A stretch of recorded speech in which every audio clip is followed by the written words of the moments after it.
certo? Aqui é o professor Lucas e sejam bem-vindos à disciplina de Ecologia.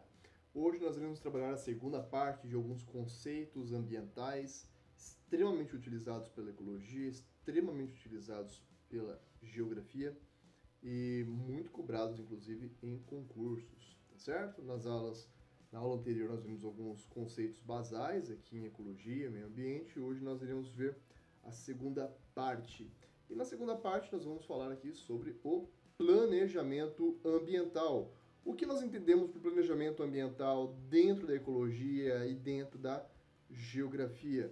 Vamos lá então. Então, o planejamento é o ato de se planejar, é o ato de se antecipar a determinada situação, você estipular um roteiro de ações que atinjam um determinado fim.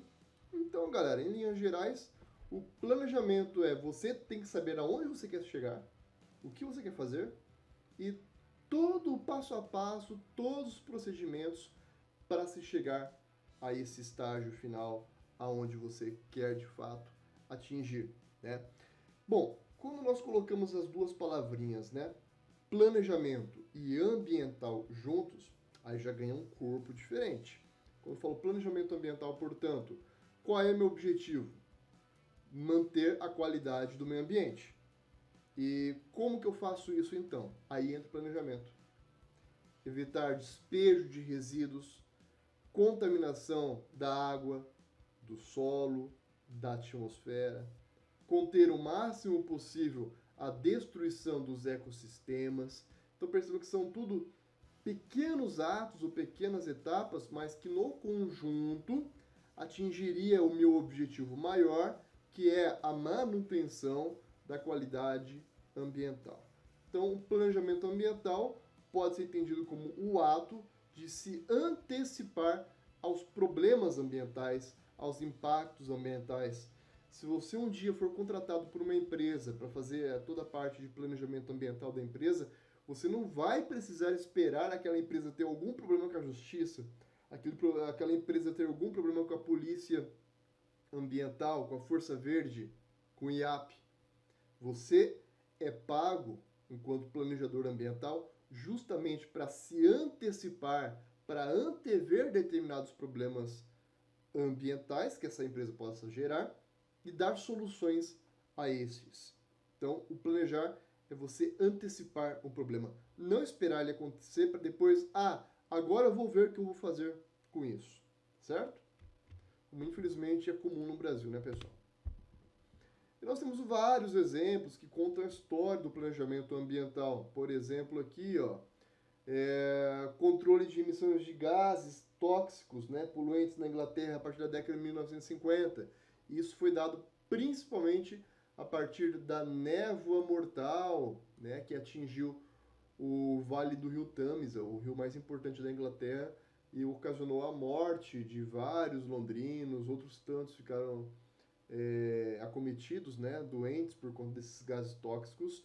E o governo britânico, o parlamento, teve que se mobilizar justamente para tentar superar esse tipo de problema ambiental causado pelas indústrias. Os licenciamentos ambientais apareceram nos Estados Unidos a partir da década de 1960 e são baseados em 3 etapas. Isso vale para o Brasil também, tá? O avaliar, o diagnosticar e o prognosticar. Então, pessoal, quando eu falo no planejamento ambiental, eu preciso primeiro avaliar. Avaliar é o que no planejamento ambiental? Ver, entender, estudar as coisas do jeito que elas estão no espaço. Então, as relações sociais, as relações das pessoas com o meio e o próprio meio ambiente. Então, é entender qual tipo de clima, quais são as características socioeconômicas da população que estão naquele ambiente, quais são os tipos de atividades industriais, econômicas de uma forma geral, quais são as características da biota, as características da hidrologia, as características da geologia, pedológica, assim por diante. A partir disso, gera um diagnóstico. Então, entendendo como que estão as características naturais, humanas e econômicas, eu crio um diagnóstico. Isso aqui é um ambiente que há um sério risco de se ocorrer determinada situação. Ó, esse aqui é um ambiente que ele é vulnerável, ou um ambiente que tem resiliência. Então, o diagnóstico só é possível quando tem uma avaliação prévia. E chega numa terceira etapa que, infelizmente, muitos documentos de planejamento não chegam, que é o diagnóstico, que é o prognóstico. O prognóstico é como que esse ambiente será no futuro, em cenários. Caso ocorra a aplicação de medidas protetivas, medidas ambientais protetivas, e caso não ocorra a aplicação dessas medidas, que seria o pior cenário possível. Então, o prognóstico é você modelar um cenário futuro. Aí pode estar pensando, senhor, mas eu não tenho bola de cristal, como que eu vou gerar, né, um cenário futuro? Galera, modelização, nós temos modelos matemáticos para isso. E se você entende o espaço como que ele está hoje, você consegue, a partir da geografia, sobretudo, entender como que ele vai evoluir, como que ele vai se desenvolver e como será no futuro. No planejamento urbano, nós fazemos isso a todo momento. Para isso que existe o plano diretor. Tá? Para pensar a cidade daqui a 20 anos. A mesma coisa tem que ser o meio ambiente. E são vários documentos que são aplicados no planejamento ambiental. O EIA-RIMA, por exemplo, né?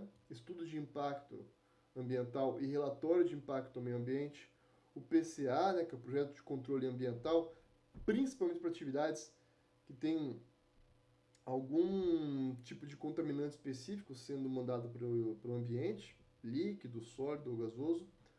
PRAD, Projetos de Recuperação de Área Degradada, PBA, Projeto Básico Ambiental, que seria um projeto ambiental um pouquinho mais simplificado, né? O RIV, Relatório de Impacto de Vizinhança, o PGRS, que você vai trabalhar a gestão dos resíduos sólidos. Então, são vários documentos que nós temos disponíveis atualmente e que servem para o planejamento ambiental. E sempre cai dentro de um embate. Dentro até dos próprios analistas ambientais. Nós teremos aqueles que vão para a linha do conservacionismo, você se lembra o que é conservacionismo? E aqueles que vão dentro da linha do protecionismo. Bem, pessoal? Então, só para relembrar o que são cada uma dessas linhas aqui, porque é uma coisa que nós temos que cobrar de novo aqui no terceiro ano. Então, políticas conservacionistas, eu dou o exemplo de um parque que existe aqui em Maringá, que é o Parque do Ingá. Muitos de vocês aí, quando visitam Maringá, visitavam também, né, porque está fechado agora, o Parque do Ingá, mas é um exemplo de uma política conservacionista, em que eu tenho um escopo de conservação da natureza, de conservação da vida, da biota, porém, junto com isso, eu tenho um esforço de inserir a sociedade nesse meio, de gerar, inclusive, renda para a sociedade nesse meio. Então, é uma política muito difícil, não é fácil, porque eu tenho que colocar dentro de uma balança e tenho que conciliar as duas coisas, que é a manutenção da qualidade ambiental e a integração social e econômica junto a esse espaço. Né? E é para isso que nós temos, por exemplo, a educação ambiental, certo? E nós temos políticas preservacionistas ou protecionistas, que é aquela que você pega uma área verde qualquer, você fecha, você isola, você cria uma unidade de conservação totalmente isolada do contexto que ela está inserido, né? Economicamente falando e socialmente falando. Você cria verdadeiros santuários ambientais sem que a população possa participar e pertencer a este espaço. E via de regra nós temos visto que esse tipo de política não funciona. É a política mais fácil que existe, porque basta você fechar uma área e proteger ela, só que é uma política menos eficaz, justamente porque você não traz para a população também a responsabilidade. E o planejamento ambiental, ele vai entrar dentro de alguns vieses, né? Ele é feito por quem? Por pesquisadores, por gestores, por analistas, por pessoas formadas na área competente. Né? No caso, vocês da geografia que tiveram ecologia. Feita para quem? Feita para quem tiver demanda. Pode ser organizações empresariais, ou seja, o meio privado, pode ser também organizações do Estado, prefeituras, órgãos ambientais e assim por diante. E feito como? A partir de documentos que visam o planejamento ambiental, como o caso dos licenciamentos ambientais, EIA-RIMA e assim por diante, certo? Entramos em um outro campo que está dentro ainda do planejamento ambiental, que é a gestão ambiental. Galera, a gestão ambiental, né, o CREA vai dizer que a gestão ambiental é um conjunto, a gestão só, né? Conjunto de atividades que tem por objetivo, olha que interessante aqui, gerir a concepção, elaboração, projeto, execução, avaliação, implementação, aperfeiçoamento, manutenção de bens ou serviços. Bem? Então é todo o caminho, todo o trajeto para que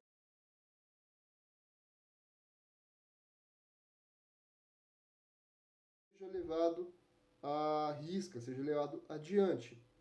Então, quando eu falo gestão ambiental, é um sistema de administração que tem por objetivo, primeira coisa, a manutenção da qualidade ambiental dentro do contexto onde a minha empresa está inserida. Qualquer tipo de empresa. Mas tem que manter o mínimo de qualidade ambiental, ou seja, causar o menor impacto possível essa minha empresa. Certo? Por isso que existe gestão ambiental. Segunda coisa, e aí pesa no bolso, que é o cumprimento das leis e acordos. No Brasil e praticamente todos os países do mundo, nós temos leis ambientais, leis de cunho ambiental, certo?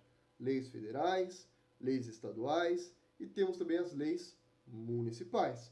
Se não tivéssemos essas leis, o mundo seria um caos, o Brasil seria pior ainda, tá? Estaria todas as empresas jogando resíduos tóxicos nos rios, né? A agricultura, por exemplo, a gente colocar o maior número possível de agrotóxicos, as cidades iam despejar esgoto do jeito que sai, direto nos rios, todas as indústrias iriam jogar contaminantes para a atmosfera, porque não ia precisar instalar filtro, porque é uma coisa cara, e ia contaminar solo, e assim por diante. E quem ia pagar o preço por isso? A sociedade. Nós estamos inseridos no meio ambiente, não é só o meio ambiente que paga, nós estamos no meio ambiente, nós pagamos o preço por tudo isso. Né? Como? Adoecendo. Tendo essa epidemia de câncer que nós estamos tendo na sociedade atual. Então, para isso que nós temos algum tipo de ordenamento jurídico, que são as leis. E a gestão ambiental, ela visa o cumprimento das leis também, galera. Bom, então nós temos a avaliação como instrumento de gestão, né? Então, o planejamento nada mais é do que uma das formas de se fazer a gestão ambiental. E você tem que obedecer às leis, entre elas a nossa lei maior, que é a Constituição Federal de 88, em seu artigo 225, que é aquele artigo que trata a questão ambiental. Vai dizer que é necessária a avaliação dos impactos no meio ambiente quando a instalação de obra ou atividade potencialmente causadora de significativa degradação do meio ambiente.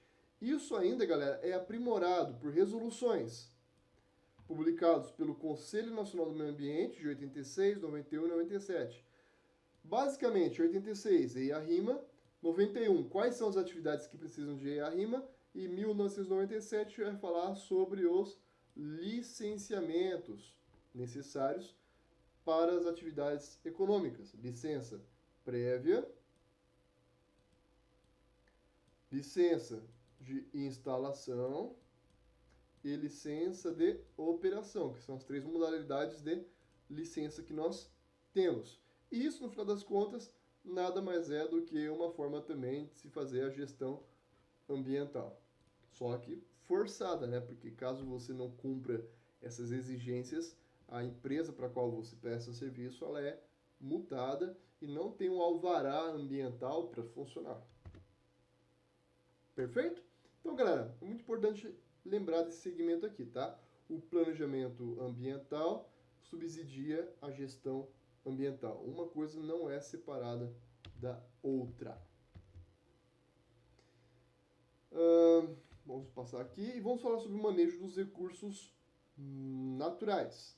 Bom, primeiro nós temos que entender o que é um recurso natural. Recurso natural, galera, é qualquer coisa que nós extraímos, retiramos da natureza e que é utilizado pela sociedade e, além de ser utilizado pela sociedade, possui valor. É possível você pegar algo da natureza e valorar. Olha que palavra estranha é essa, né? Mas é bem isso mesmo. Qualquer coisa da natureza que você extrai e agrega valor, passa a ter valor. Beleza? Então nós temos várias coisas da natureza que você pega aí e não tem um valor comercial, porque não tem nada agregado. Porém, a maior parte das coisas que nós extraímos da natureza, elas passam a ter valor. E é aí que está um dos problemas da questão ambiental. Porque na medida que as coisas que nós extraímos da natureza têm valor, eu vou querer extrair mais, para ter mais capital, para ter mais dinheiro, e aí a natureza que se vire depois para compensar o dano que eu estou causando a ela. Beleza? Então, natureza é uma coisa, recurso natural é outra. Natureza, eu pego e olho uma floresta, falo, nossa, que bela essa floresta, que linda essa floresta, maravilhosa, mantém um clima, mantém umidade e tal. Os pássaros, né, funcionam como refúgio dos pássaros e tal. Mas, a partir do momento que eu olho para aquela floresta, mas eu já estou pensando no dinheiro que aquela floresta pode fornecer a partir da madeira, então, né, igual dos desenhos animados que meu olho vira um cifrão, assim, eu fico olhando para aquela floresta, mas estou olhando a madeira, na verdade, aí aquilo já não é mais floresta, aquilo já é um recurso natural. Mesma coisa, eu vou lá para uma área de afloramento rochoso, olha aquelas rochas, olha que rochas lindas, né? Me lembrou da aula de geologia, eu tenho um basalto aqui, um granito aqui, tal, tal, tal. Mas é a natureza. Agora, quando eu vou olhar para aquele afloramento e fica meus olhos o cifrão, né? Eu vejo, nossa, eu posso transformar isso aqui em pedra brita, olha, isso aqui pode ser granito que eu posso vender para as construtoras, né? Colocar lá nas casas e tal. Já não é mais natureza, é recurso natural. Então, a gestão dos recursos naturais é você extrair os recursos de forma racional, sem desperdício, e que cause o menor impacto possível a partir dessa extração. E o problema é que, como os recursos estão na natureza, via de regra, nós, né, a sociedade, as corporações, extraem de qualquer jeito, eles querem extrair rápido, extraem de qualquer jeito. Além de gerar um desperdício desgraçado nessa extração, nós temos um impacto muito grande decorrente da atividade de extração. Exemplo maior que nós temos disso, a mineração, o garimpo, a extração madeireira, a pesca predatória, certo? Outra coisa importante aqui, galera, é a divisão dos recursos em recursos renováveis e recursos não renováveis. Vamos lá. Recursos renováveis são aqueles em que, na medida em que nós consumimos ele está sendo também reposto naturalmente. Está sendo reposto naturalmente. Portanto, galera, é uma conta que nunca fica no negativo. Uma conta que fecha. É uma conta que faz com que o recurso sempre esteja disponível para o nosso usufruto. Certo? Ao contrário, são os recursos não renováveis.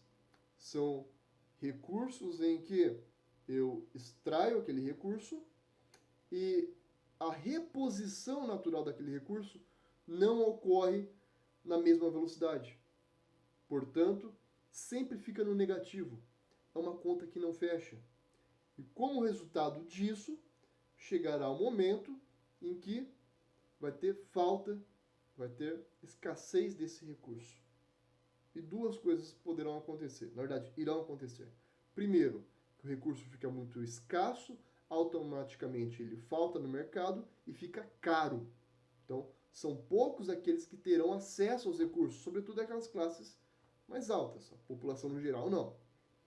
E um segundo momento, nem se você tiver dinheiro, mais você consegue comprar aquele recurso, porque ele literalmente se findou na natureza, acabou na natureza, não está mais disponível aquele recurso. E aí, nós ou choramos ou vamos buscar uma nova fonte de recurso, um substituto para aquele recurso utilizado até então.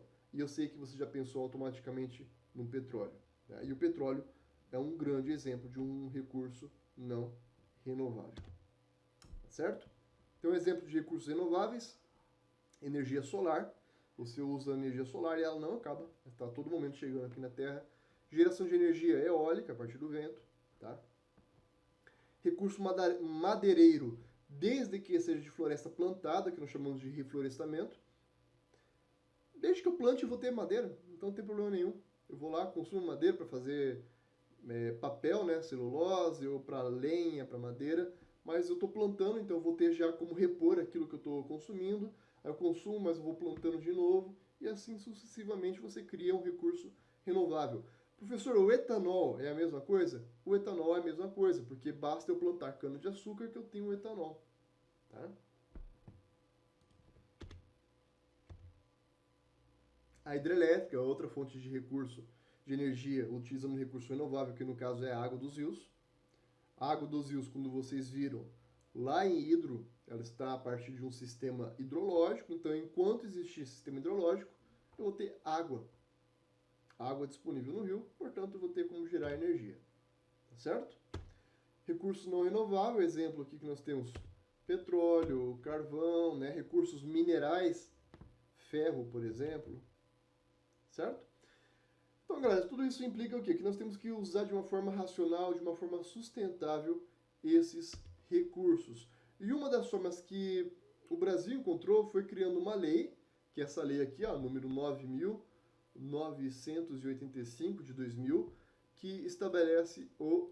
Deixa eu anotar aqui. Vou colocar uma outra cor. Aí. Estabelece o SNUC, Sistema Nacional de Unidades de Conservação, que organiza, né, como que são criadas e geridas as unidades de conservação no Brasil. E nós temos várias categorias de unidades de conservação. Entre elas nós temos as FLONAS, Florestas Nacionais, e as RESECs, que são as reservas extrativistas, onde você pode extrair os recursos naturais, desde que você tenha um cadastro, desde que você tenha um plano de manejo para extração, mas possibilita, sim, o uso dos recursos naturais de uma floresta, como os frutos, flores e a própria madeira, desde que você tenha um documento chamado plano de manejo, ou plano de manejo florestal.